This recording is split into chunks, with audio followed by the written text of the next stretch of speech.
What's up, everyone? Welcome back to the Season Gaming Bitcast. We've got episode 96 this week. Ainsley Bowden joined with Dan Rodriguez, as always. And Dan, it's a nice shirt. Yeah, man. So is yours. Yeah. They're pretty similar. Yeah. I like the logo.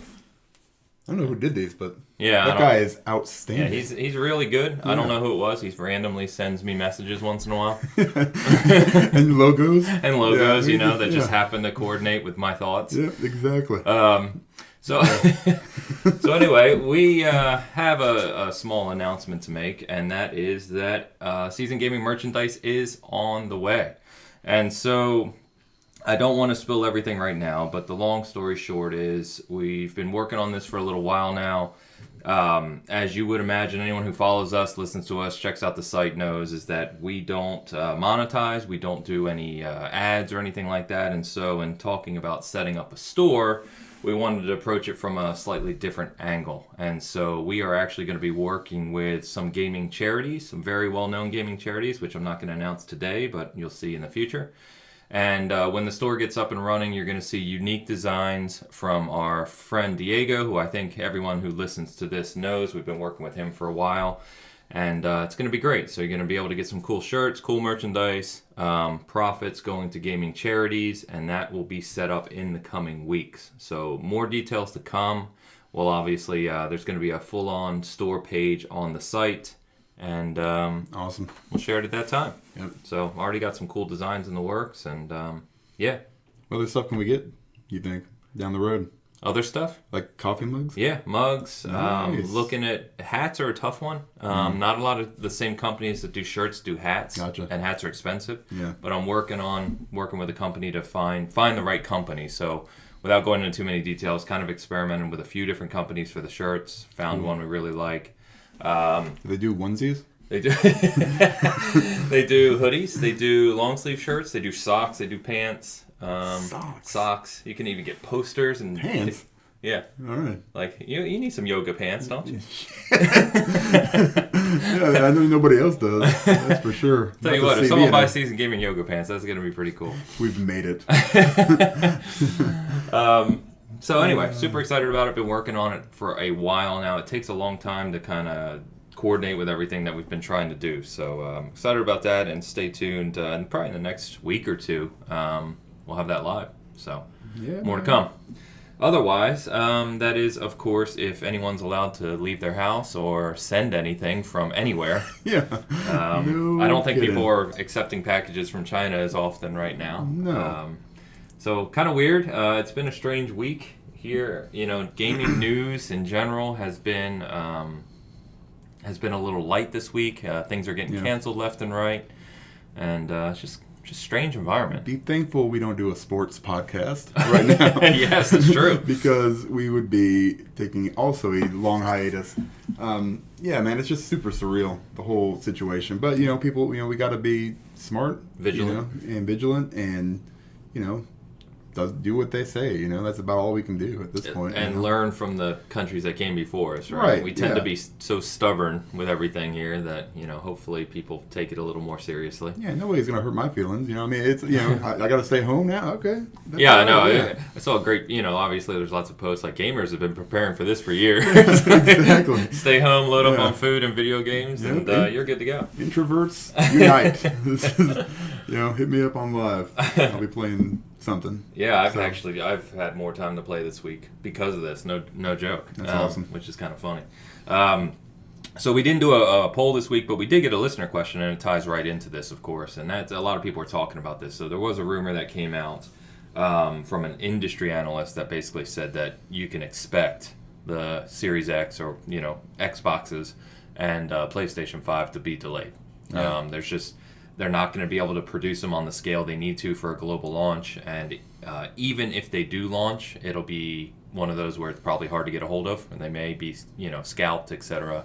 Shortages, all that. So the listener question we got was from Scott, and that's the name he left, Scott. So what's up, Scott? And he basically said, well, you'd be disappointed if Series X and PlayStation 5 are delayed to next year. Yeah. Yeah, me too. I think we would be, but... At this point, my biggest worry is I see all these, and you start seeing all the movies getting pushed back, and And I'm not sure how much these devs can do from home, as far as, I mean, I'm sure that, most of the work is done on computers and, most of that stuff. But this, like the whole, I don't know the whole logistic part of it, I guess. Is it just the parts that they're saying are going to be delayed? Or just, I don't know. It's going to suck. I mean, to answer the question. Yeah. Yeah, obviously everybody was kind of looking forward to it this year. Yeah. But at the same time, it has to be done. It has to be done, Yeah. I just don't, go all hand sanitizer on everybody and, buy up 20,000 PS5s and Xbox Series X's and then sell them up. Yeah, and I'm going to find you and beat the living shit out of you. I mean, Jiminy Christmas. Now a guy, Amazon cracks down on that stuff. I saw that. The guy's sitting over there in Tennessee with 16,000 or 17,000. Yeah, good for him. Yeah, good for him. Donate it. I hope he does that. He won't. He probably won't. But anyway, it would. I mean, I'm kind of halfway expecting it right now, but at the same time, it's like I've got my fingers crossed for sure, and hoping that this doesn't, hurt that part of the industry. We'll kind of see. I mean, I don't know where all these things are produced necessarily. So. Yeah, that's where it gets weird. So you've got AMD that has to create the chips, right? Mm-hmm. But then you have the mass production of the actual consoles and all the other parts, the motherboard and all the other, components that go into it, and all that's done in China. Now there were, from what I read, there were globally some other kind of centers that could do some production, but most of those aren't really used. Like Xbox used to have one in Brazil that's not live anymore. So it's really all China. So it's going to come down to whether or not China gets kind of over the hump here soon. I know they said a lot of the places in China are going back to work now slowly. Yeah. But who knows? I mean, the effort of mass producing these consoles. Never mind everything else you buy. Right. Every phone. Computer, all these other devices that you buy are same type of process, and logistically have to then be distributed globally, right? So they're coming from all over the world. Shipping's all delayed right now. Yep. So it wouldn't surprise me. Yes, to answer the question, I'd be disappointed. Yeah, I'm really looking forward to the new consoles. I was hoping to play everything at the highest end, this fall, especially Halo Infinite, which for me is, that's like a Halo launch and a console launch for me is like heaven. Yeah. So, yeah, I'd be disappointed.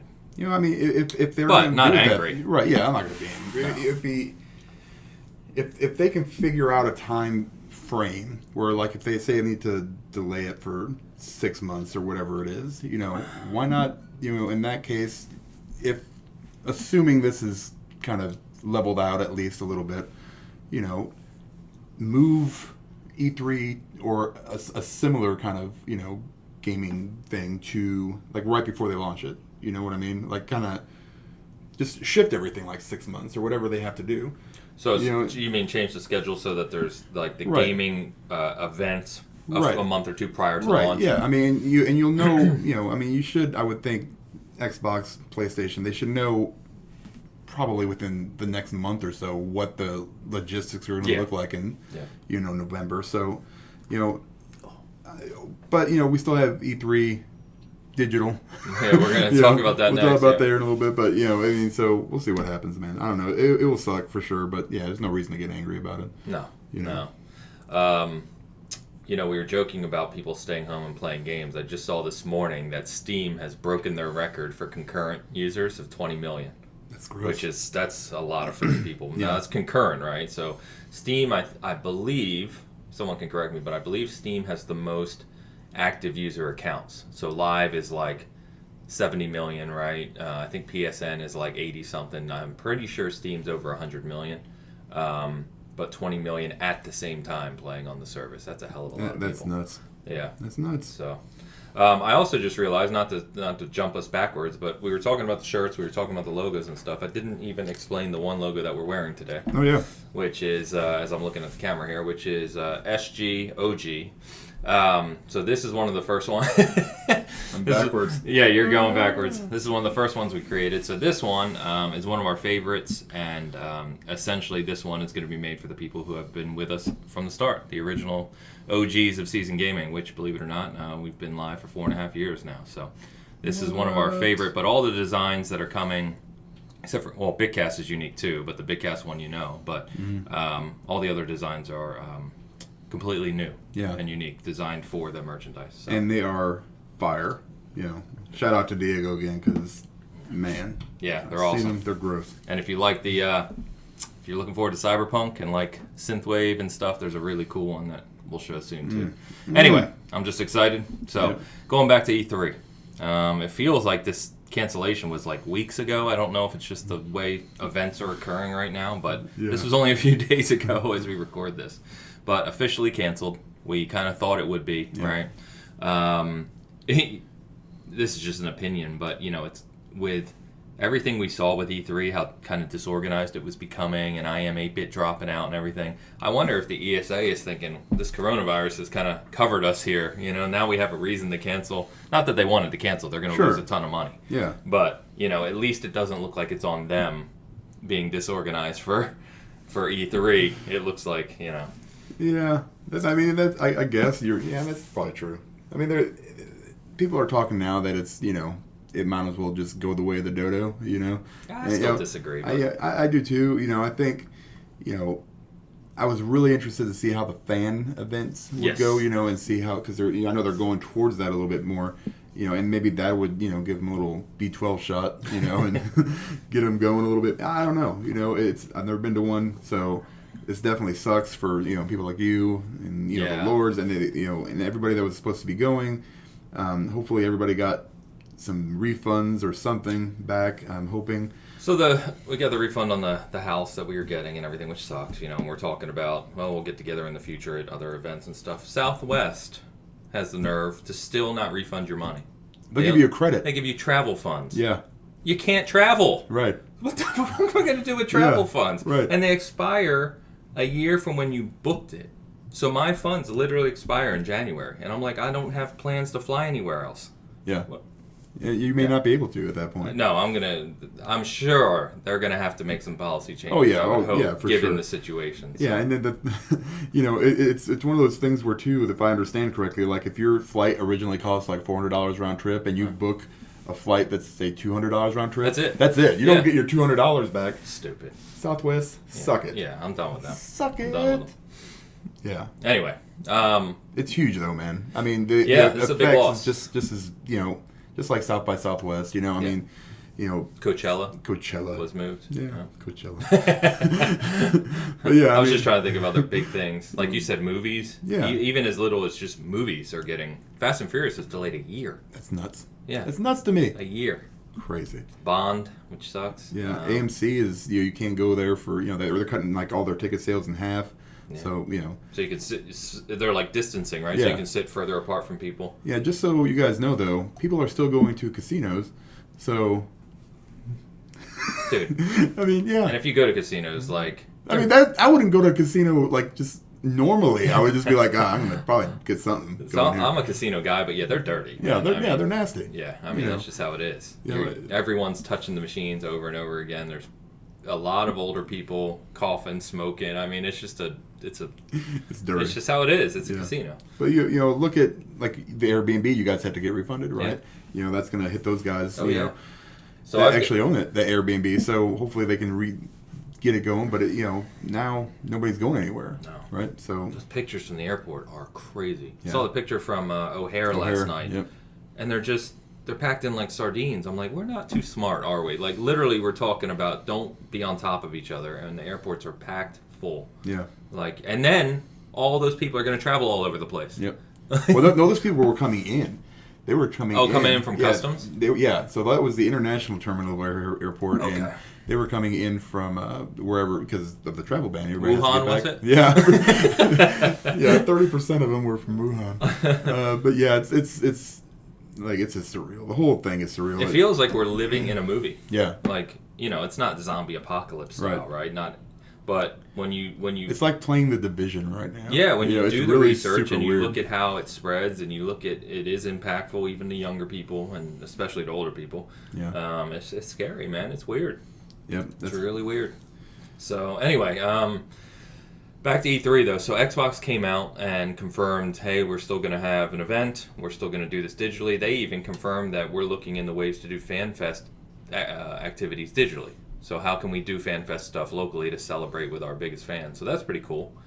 Nice. I don't know what that means, of course. They're probably in conference calls right now trying to figure out what the hell they're going to do. Nintendo came out, said the same thing. They're still looking forward to it. They're still going to do an event. And some other publishers, I didn't go through each one, but I know Ubisoft made a comment. THQ Nordic made a comment.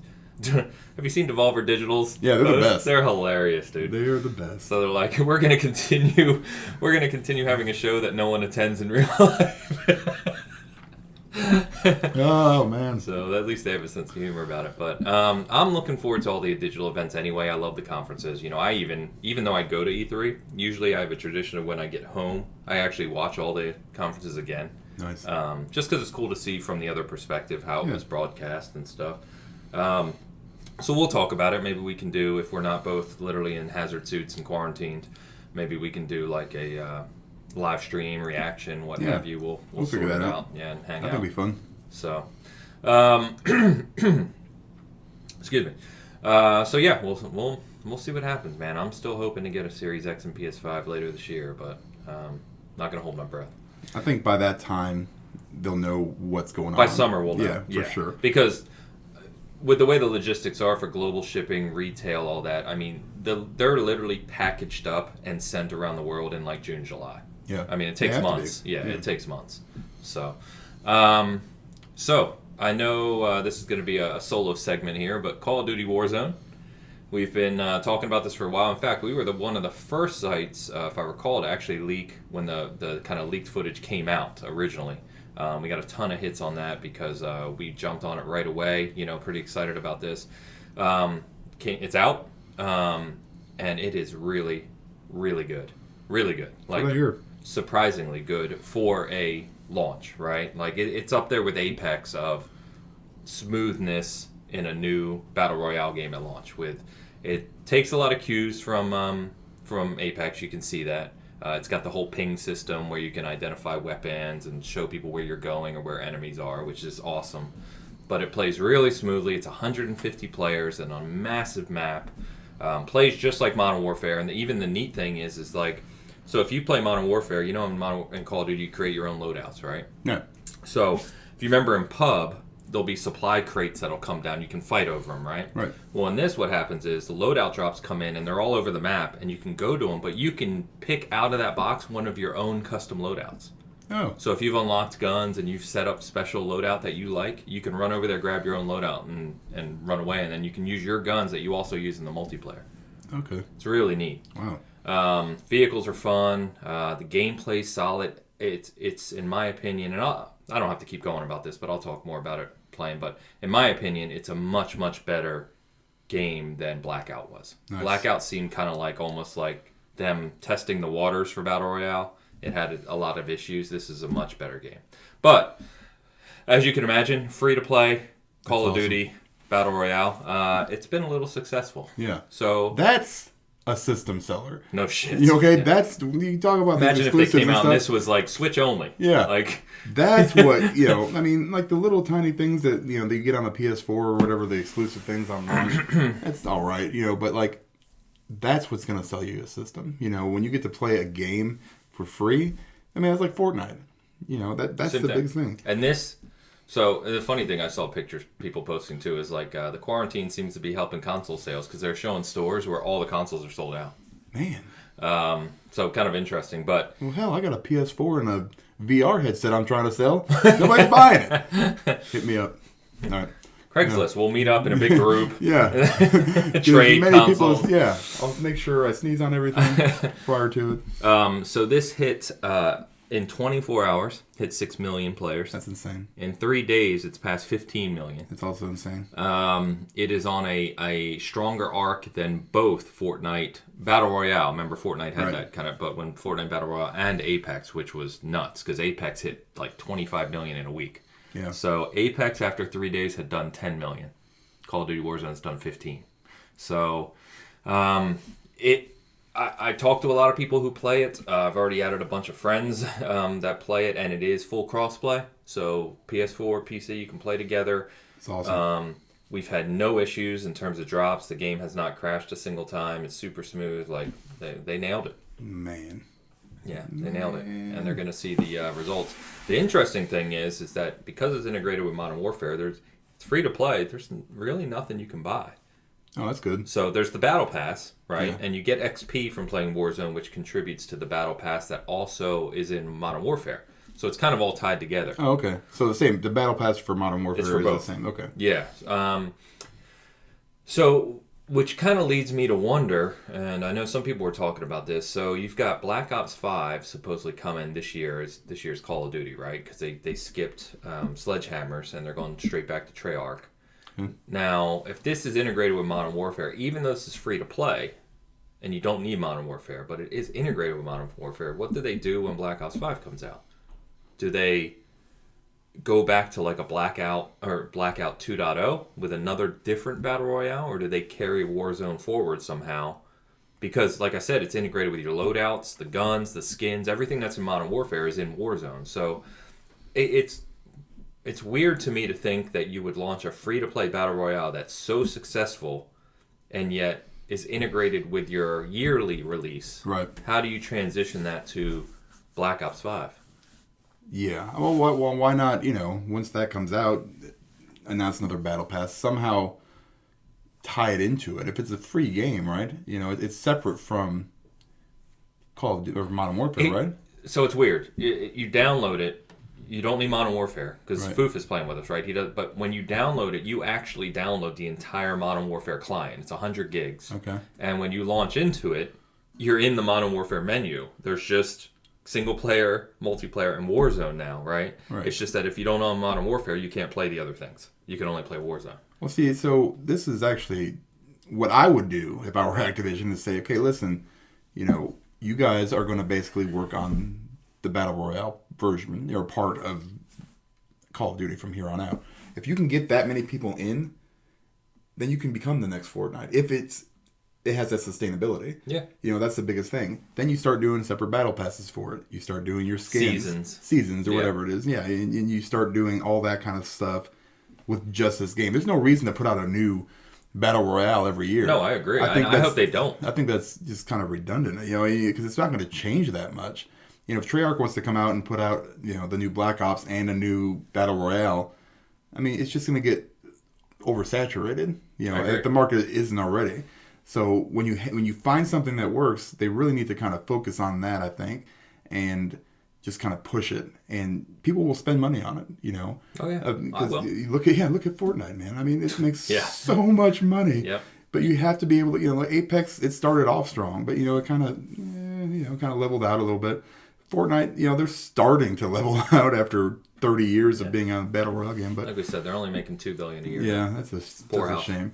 And people, the free to play aspect is huge. It's huge. Yeah. So I don't know what's going to happen, man. But I hope they do, like you said, they continue to update it over the year. They said 200 players is coming, squads is coming. Nice. So right now it's 3-player squads, and you can launch a game solo or duos, right? Right. But it's always 3-player squads. Like Apex. It's very similar. But it's kind of annoying because past few days I've played with Trey, I've played with Bert in duos, right? But when you're a duo and you're playing against other 3-player teams, you're at a big disadvantage, right, in a gunfight. So they said all those changes are coming, so I hope they start doing, like you said, just extra skins, battle pass, operators, whatever, right? Right. And then when Black Ops 5 comes out, just move this into it and give it a Black Ops flavor, if you will. Right. You can have Black Ops skins, or maybe put some of the... What it is, it's this huge map that's a collection of little maps put together, right? It's actually really well done. But maybe you change some of those to like some of the new Black Ops maps, right? Just mix it up. Yeah, add another, do it Fortnite, add a whole other map, just kind of redo stuff. Still Warzone, but this is the Blackout map or something, whatever. Yeah. But or like PUBG does, where you have multiple choices, I hope they go that route. We've talked about that a lot. Fortnite modifies their map. PUBG has new maps, full new maps, right? So PUBG is actually up to 5 maps now. See, that's awesome. And I love it. Like, that's me and my friends always talk about. We really like how PUBG does new maps and not just modifies the one. Like, see, that's the thing. You've got so many models out there now that you can pick and choose from what you've seen is successful. Yeah. Which from you all can these see games. they've done that. Yeah, and they're starting to do that now. Yeah. Activision's not stupid. They love money. Just they always have. They're the greediest ones out Yeah, there. the worst. But they make good games. Normally. I mean, Blizzard, Call of Duty. I mean, Yeah. they own all that. Yeah, I mean, they know their stuff. You can't avoid them. Nope. So, speaking of Diablo, come on, man. Diablo 4, let's go. That's gonna be rough. All right, so more good news. Let's talk about CD Projekt Red. So, news came out this week that, obviously we're all super pumped about Cyberpunk coming in September, which is rapidly approaching, by the way. This year is taking off. So, after Cyberpunk launches in September, CD Projekt Red is going to split into 3 teams. And remember, they've been growing as a studio. They're a very large studio now. One is going to work on expansions for Cyberpunk. Perfect, because if it's anything like Witcher 3 expansions, that's just going to be incredible. Oh, man. The second is going to work on multiplayer for Cyberpunk, which is not even supposed to launch until 2022. So what that's going to be, I'm not sure. I could imagine something kind of between like a GTA Online and, believe it or not, Watch Dogs Online. I don't know if you ever played that. No. That was actually... I know Watch Dogs, kind of died out, but that was actually a lot of fun. You would go into people's games and you could like hack around them and screw with them and stuff. It was quite fun. But the most notable thing, of course, is the third team is going to start on another Witcher game. No details on what it is. I know a lot of us think it could be like a prequel, right? Because the end of Geralt's story is kind of the tail end of the Witcher universe, what's been written. Mm-hmm. So many people are thinking, okay, they'll go back earlier years. Either stick with Geralt and do kind of the young version prior to Witcher 1, or do Vesemir, which is a big rumor, right? Or do some of the other Witcher stories. So not really sure what, but it's great to see this. We saw several weeks ago they re-signed the contract, right, with Sapkowski to be able to continue to produce Witcher things digitally. So between Cyberpunk and Witcher, man, I can't be more excited. And just keep releasing those games. That's all you need to do. Yeah, then we're good. Because there's so much content in those. I mean, well, I'm assuming it's like Red Dead and GTA. GTA. For a Rockstar. Oh, but better. I was going to say, it's so much better. It's tough. I mean, The Witcher, the whole universe, and you can see it now expanding into the Netflix show and stuff. It's just, it's so good. And I'm going to have time now to read some books. And we all do. So grab a book, people. The whole Cyberpunk thing, it's my number one most anticipated game, probably of the last like 3 or 4 years. It's up there. It's super high. So, and they've shown that they can, they put out quality stuff. Yep. So, I don't know, man. I hate talking about it so much because it gets me super excited. Again, you can't see underneath the table, but rest assured. There's a reason. Rest assured, it's awesome. I don't have much else to say. Just bring it on. Yeah, man. This is the best bring it on segment. Yeah. So, and speaking of deals, this one was interesting this week, and I figured we'd mention it, is that I know many of us fondly remember the NFL 2K series. Very disappointing. It's hard to believe it's been 15 freaking years since that whole Madden debacle went down with NFL 2K5 being the last, 2K football game and that exclusive deal. So people got super excited this week because NFL came out and announced that they've reached a deal with 2K to make games again. Mm-hmm. And then there was a nice little, caveat in there that said non-simulation football games. So long story short, Madden is still going to be the only simulation football game available, sadly. Not that anything wrong with Madden, but they should have competition. Yeah, right? For sure. However, the 2K company is going to be able to make non-simulation football titles, which, of course, the most fondly remembered ones, really, I think, of recent years would be NFL Blitz and NFL Street. Yep. And so Street was an EA property, of course, but there's no reason 2K couldn't make something similar to it, right? And so I'm actually pretty interested in this. I don't buy Madden anymore. I've kind of stopped watching the NFL, but Blitz was fun. Street was incredible, especially NFL Street 2 on the original Xbox. If the Street games in general, did you ever play NFL and NBA Street? Yeah, I played those. Yeah. Great games. Yeah. So if they could replicate something like that, right? 2K, modern consoles, of course, just really good gameplay, some unlockables in depth, I think it could be really well done. Yeah, I mean, it sucks because I'd really, like you said, I'd really like to see 2K and what they could do. Yeah. You know, because they make, you know, usually like 2K basketball is always huge. Well, they basically destroyed NBA Live. Yeah, NBA Live is just it's trash. But I mean, I played them both. You know, that's one of those things where you can kind of see, okay, yeah, this game is outstanding. So, yeah, man, it sucks that they're not doing like a full sim game. I really wish they would. I mean, it was one of my favorites. So yeah, me too. And dang, it sucks. But I'm interested to see what they can do. I like Blitz. It was fun, you know. But it's also, you know, way more arcadey, you know. So it's which is okay. I'm okay with those games, but they have to have a reason to keep playing. So there's got to be some depth or customization or something. Not just you want like seasons and franchise. Exactly. Like I don't want just an arcade experience at home because we're past that point. Like games nowadays, they've got to have something that keeps you playing. 100%. Yeah. All right. What else we got here? Horizon Zero Dawn. So, you know, this has been a rumor for a while, but came out this week, and Guerrilla Games and Herman Holtz, you know, who's now the head of Sony Worldwide Studios, said, yes, confirmed, it's coming for PC this summer. It's going to be the complete edition. You know, probably things like we saw with Death Stranding, ultra-wide support, you know, all those types of things for PC players. But great news. This is good. You sure? For normal people, this is great news. Yeah, I think it's awesome.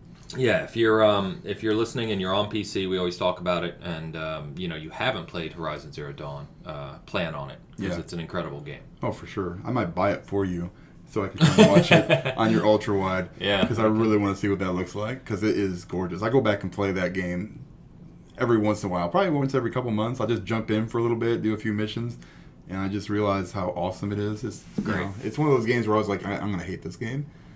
Much like The Witcher 3, thought I hated it, and now it's one of my top games of all time. Gotta be more positive. Yeah, it's an awesome game. Man. Play it. Yeah, definitely play it. I think I would say that, in my opinion, Horizon Zero Dawn, because as incredible as it is, there are a few things that you'd like to see improved in the sequel, and I think that sequel is gonna blow the doors off on PS5. Mm-hmm. Between PS5 and their learning of what to do with the original, what worked, what didn't work. Yep. And only a few things didn't work. Yeah. They solved those, like the climbing, being able to kind of scale mountains. Some of the customization, some of the side quests were kind of silly, kind of boring. If they fix those minor things, this is going to be one of the best games. Yeah. The sequel I'm talking about. But still, the first one is incredible.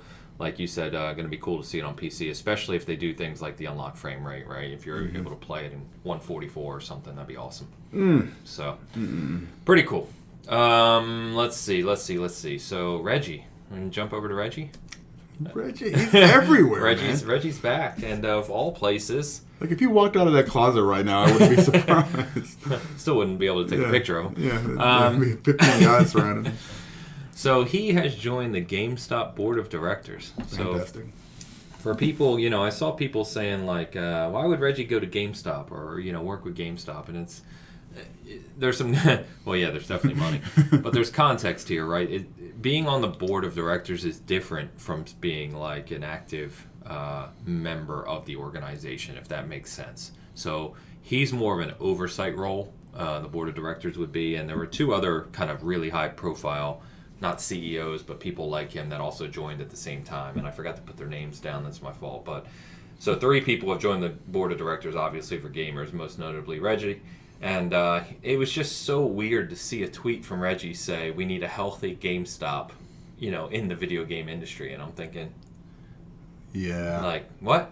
Especially considering, correct me if I'm wrong, but I'm pretty sure the Switch, out of the 3 consoles, is the one where most people are digital fully. Yeah. Probably. I want to say it's like 80%, whereas awesome. PSN and Live are like about 50-50 still. But I'm pretty sure Switch is way up there, digital to physical. So it's kind of weird. I don't have anything against GameStop, really, per se. I don't go there for a lot of things now. But at the same time, it's cool to have a game store, around. Right, yeah, for sure. So I'd like to see them make some changes and survive. But I don't know. This is like trying to steer a sinking ship. Yeah, I just don't know what you do. The direction that they came out with that test store in Oklahoma or whatever it was, where they're going to have board games and big tables and and these TVs with old systems that you can go in and play. Right now, terrible idea. But I don't know.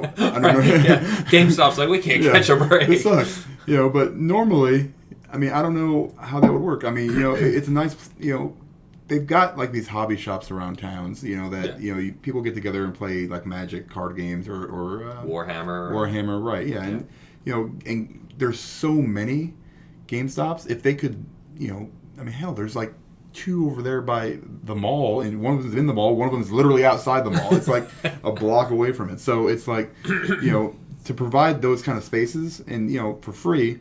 People are going to come in there, and then you start offering products that those people are, interested in or what they're bringing. There is a model there. Yeah, it looks like it could be something, because everything's going digital now. I mean, I think it's just the future, the future of gaming, like the meme from Grandma's house or Grandma's Boy.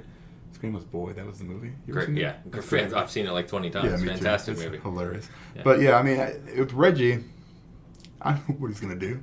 He just brings like kind of the name recognition, really. I think that's what it is. I think everybody's like, "Wow, I better go buy a used game at GameStop because Reggie's there." And I gotta be honest, I know he gets a lot of credit for what happened at Nintendo, and as successful as the Switch is, when you're talking about future thinking, the Switch ain't it. No.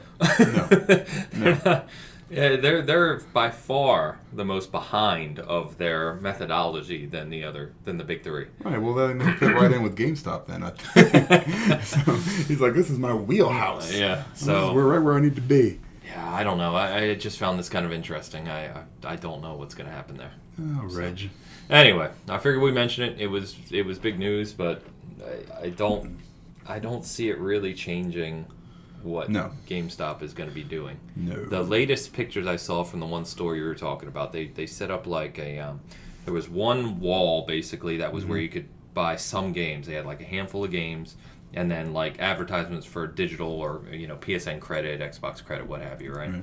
But then over here was like 16 stations with Xbox and PS4 on like a LAN setup. So you basically go in and play Fortnite, play whatever against each other. It's kind of cool. But I don't know. It looked kind of cool, but I'm like, I don't know if that model is going to work. There's no way it's going to work on the scale that GameStop worked previously. No. They're going to have to shut down a lot of stores. Yeah. So I don't know. I guess we'll see. Everyone's been talking about what GameStop's going to do. I don't think anyone has an answer, including their own board. Yeah. We're going to see what sticks. So I want to talk about this for a little bit, and this is a story out of Naughty Dog. So Jonathan Cooper, we posted about this, that he's an ex-animator at Naughty Dog, not there anymore.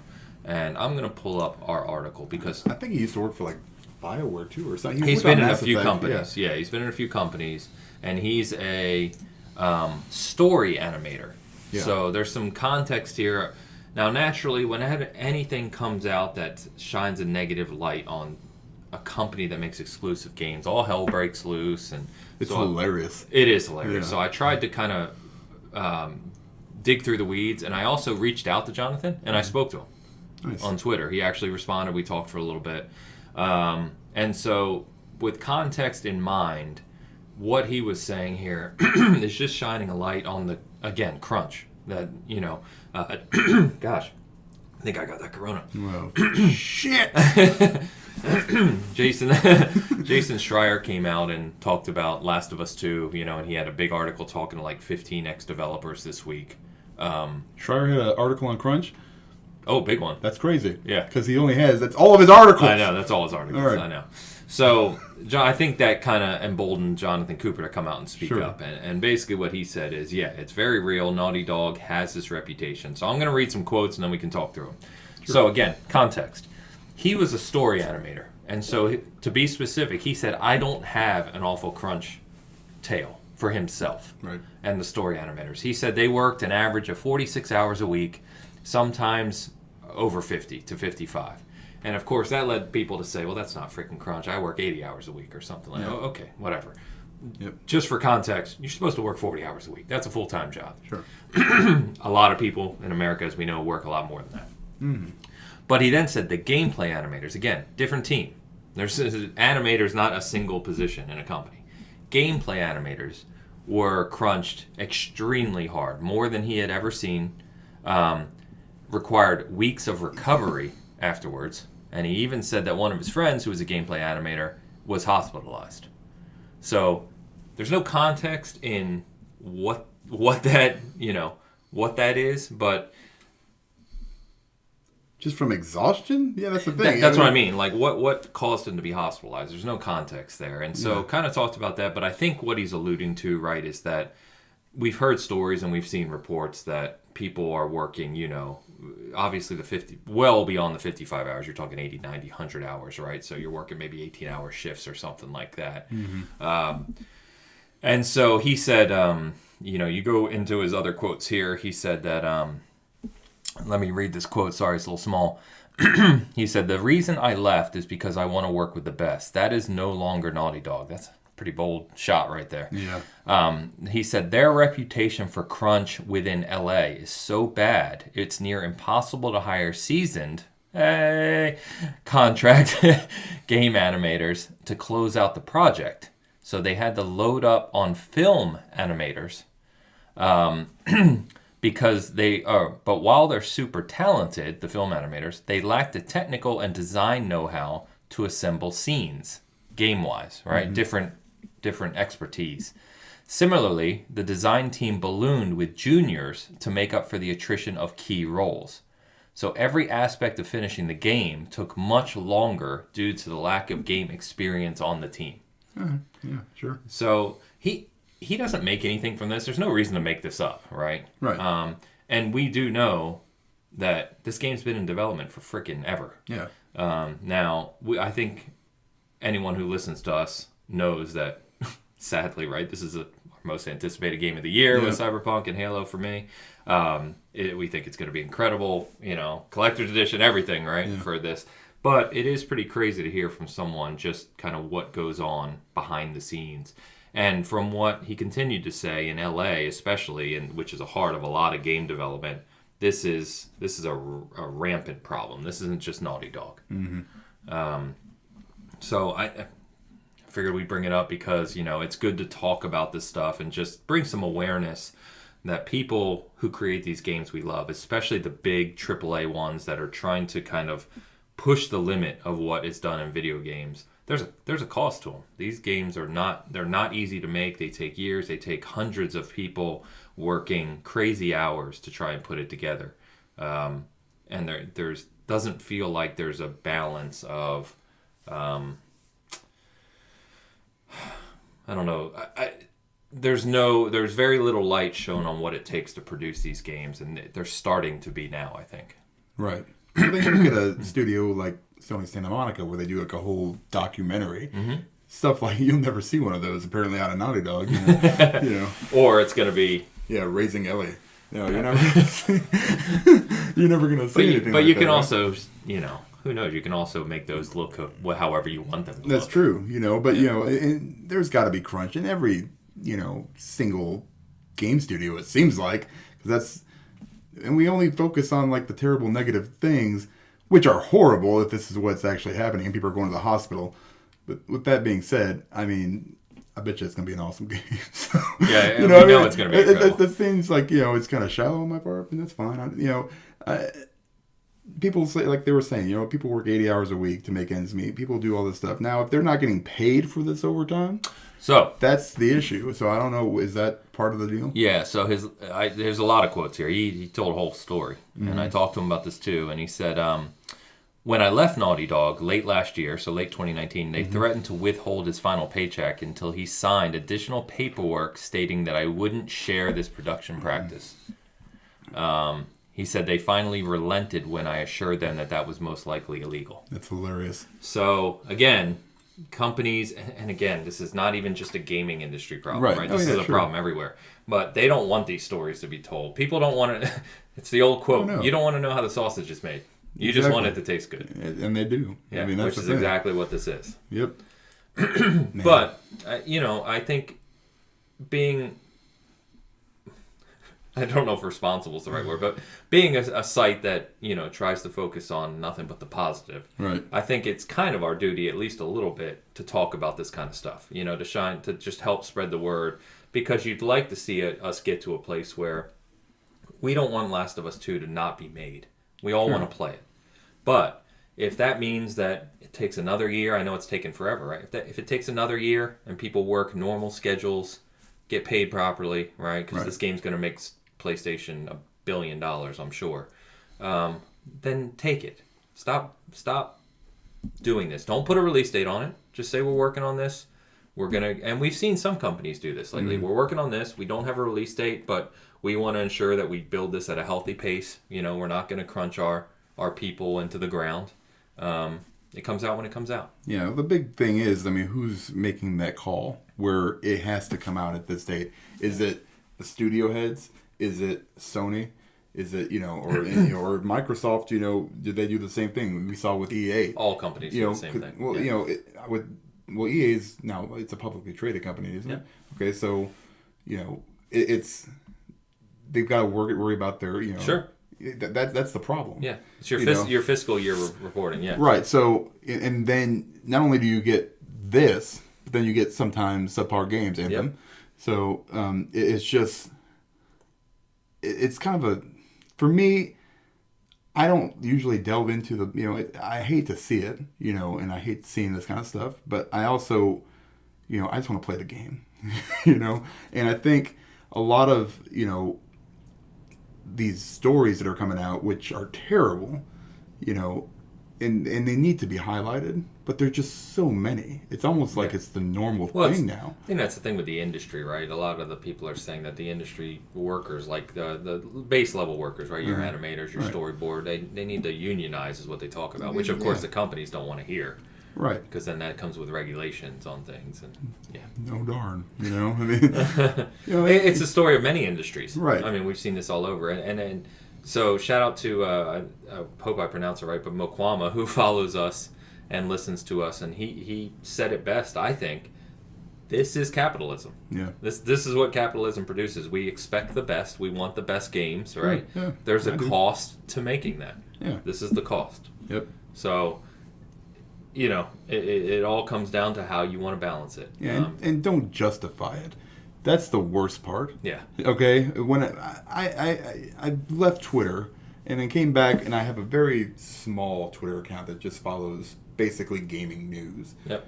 This stuff still pops up. Like dumb stuff. That's what I mean. So if you're on there and you're using this as some kind of excuse to tout your system, I will find you again and kill you. Hashtag Twitter guy. This is nuts. That's what I mean. Let's have a responsible conversation about it.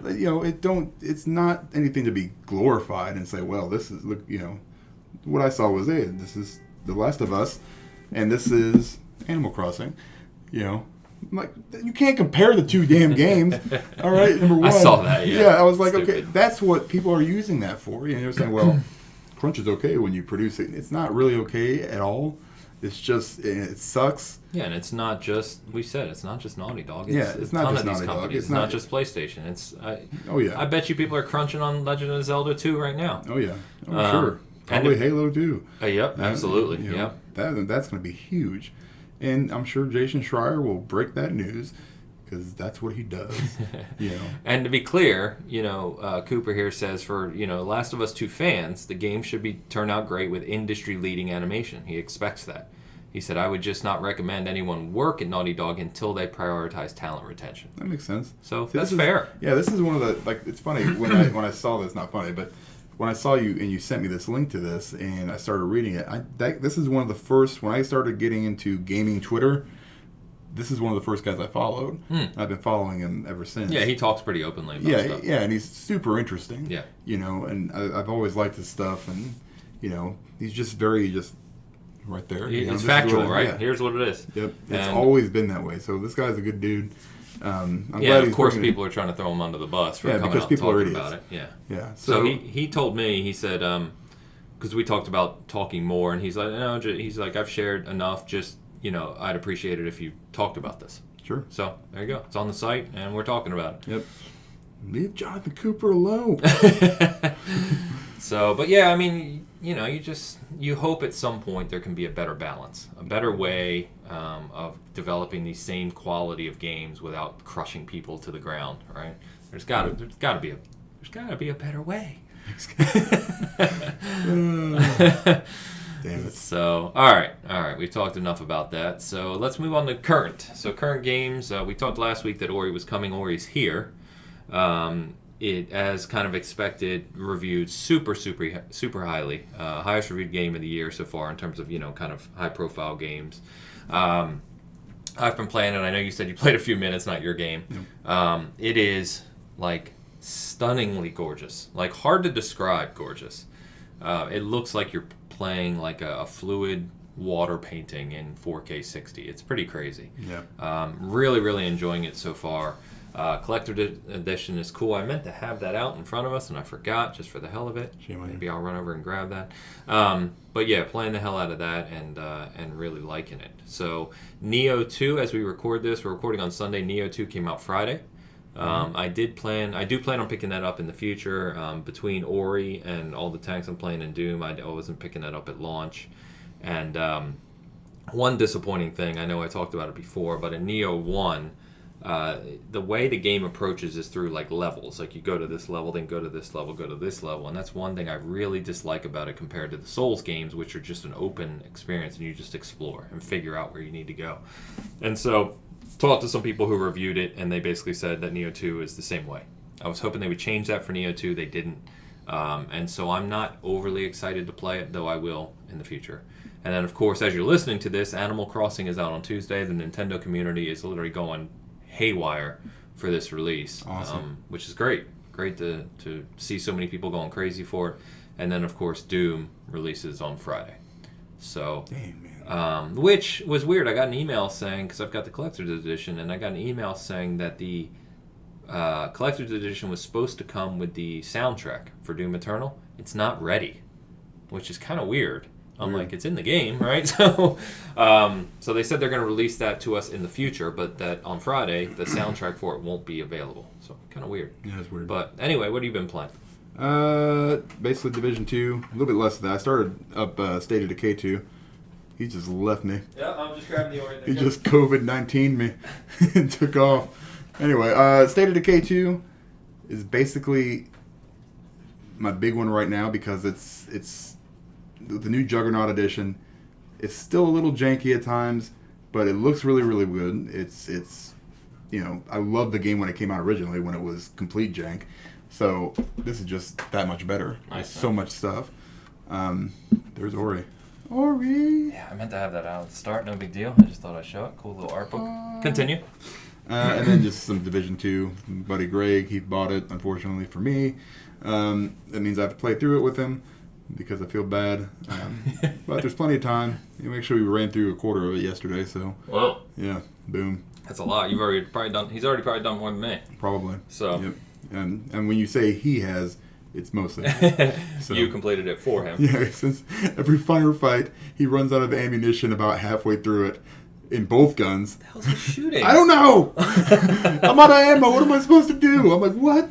We literally only there's 5 guys that died. How is that even possible? Jeez. But yeah, that's I think that's basically it. More Fire Emblem actually. I've been playing a little bit more of that, trying to finish my second playthrough. Okay. And then I think that's basically been it. Yeah, that's it. So on State of Decay, they overhauled the graphical engine. Yeah. Added a bunch of new things. I mean, is it when you're playing it in person? Because I've seen videos of it, right? But when playing in person, noticeable? Yeah, the textures are, I would say, more noticeable. The lighting's a little bit better. Okay. The only problem I've ever had with that game, I still have it, is that for some reason, it's perpetually night. You know what I mean? There's a day-night cycle. The night cycle seems to last much longer every single time. And they're harder at night, right? Oh, they're harder at night, and it's dark. Yeah. I mean, there are times where you go in, and I guess that's supposed to be like that. There's times where you go in a room and you can't see anything without a flashlight.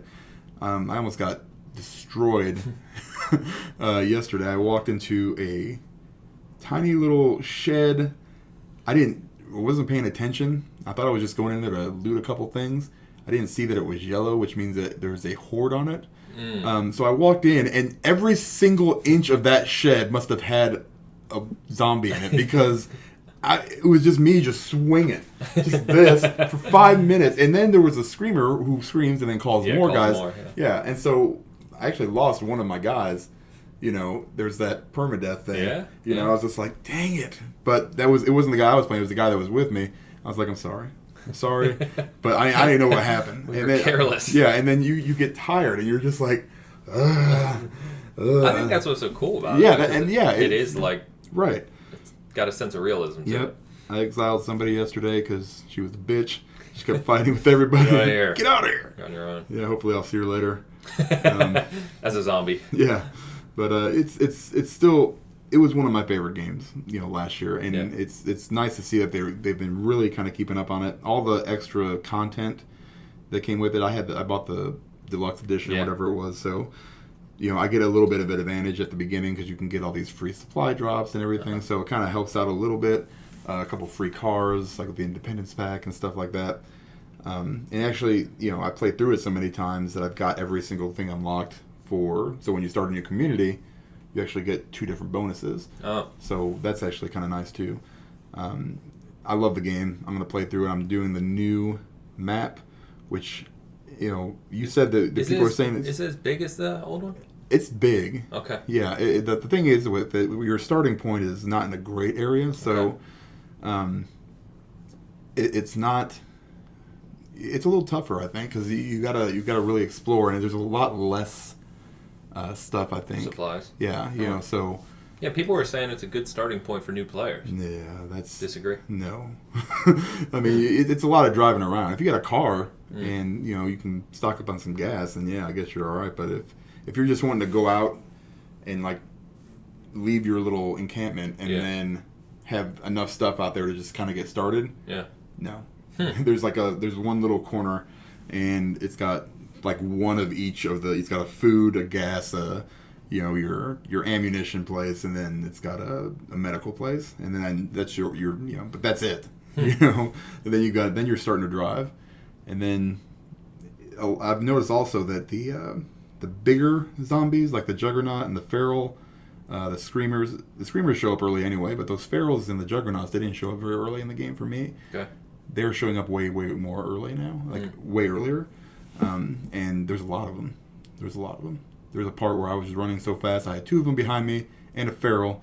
The Feral got me a couple times, and I got to my car. But it's tough. But that's I actually enjoy that part of it. I'm not a hard game guy, so no, but that's what makes the game fun, I think. Yeah, for sure. Are there performance improvements? Yeah, you still get a little jank. But hiccups every once in a while. Yeah, it runs a little smoother. Okay. I think it probably runs about the same, which is considering they upgraded the graphics and they upgraded everything else. That's actually fine with me. It's never been one of those games that you go, whoa, that looks so good. No, it's not one of those. And it's still not that game, but it's it's enough improvements where it's like, okay, that actually looks a little bit better. Yeah, and this game, this game was being made on a smaller budget before Xbox acquired it again. Right. So I don't know if you saw or heard, but when they did the Juggernaut live stream on Thursday or Wednesday, the audio director made a slip and said State of Decay 3. Oh yeah. He was he mentioned it, so they're working on it. Perfect. And they've hired up, just like all the other Xbox studios, they've hired up bigger budgets. So I think if they do, like we've talked about, right, a next gen State of Decay with a bigger budget. Now you're really getting into something. Yeah, I mean, they've got an incredible starting point. Yes. Good foundation. Very, very good foundation. And I think, just in my opinion, I think that's why they're doing things like the engine upgrades and graphic upgrades, right? Yeah. They're laying that foundation so they can build a new game that's more advanced. Right. Perfect, man. So I'm going to see it. Pretty cool. Yep. So for me, like I said, playing the hell out of Warzone. I think that I've played every night this week for multiple hours. It's just super addicting. I think that I'm going to do a review for us for those either just jumping in or looking to jump in. Really, there's a lot of tips I can share, and so write that up this week and get that out. But it's a ton of fun. I won't keep talking about World of Tanks, I promise. I'm still playing that. Lots of weekly events going on. Thing called Frontline. So this has been around for a few years in Tanks now, but I haven't played it before. But it's crazy. So imagine a combination of Rush and Conquest from Battlefield, right? With 30 on 30, so 60 tanks on a 9-kilometer map. That's disgusting. It is awesome.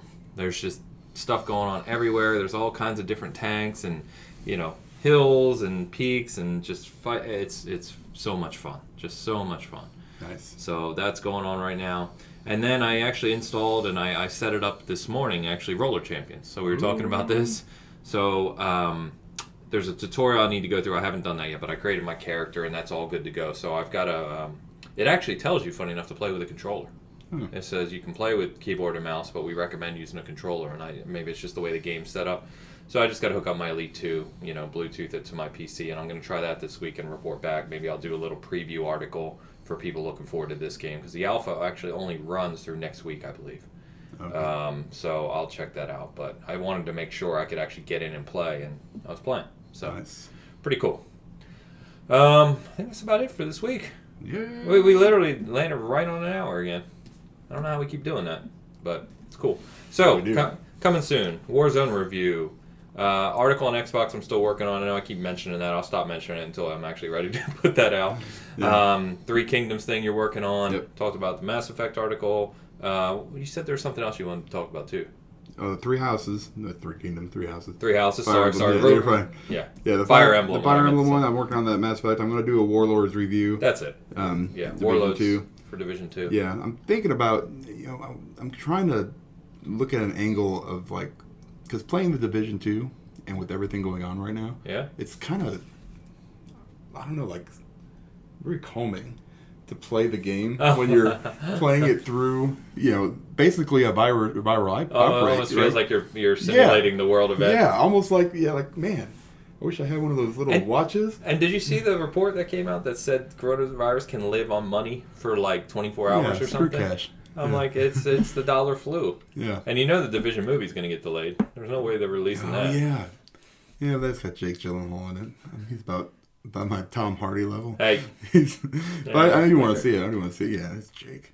Well, it's got what's her name in it too? The girl from Jurassic World. Redhead. Yeah, I don't know. I don't know what her name is. I forget. Claire. I don't know her name. Claire. Throw random names out. I don't know. But, okay, so.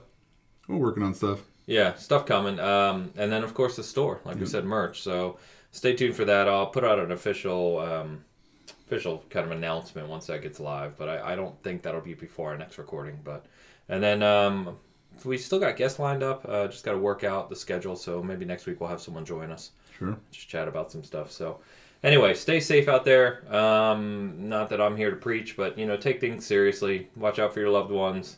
Obviously, if you're listening to this, it's pretty easy to stay inside and just play some games. Heck yeah, baby. Yeah, so we have an excuse to just stay inside and play games. So I say you take full advantage of it.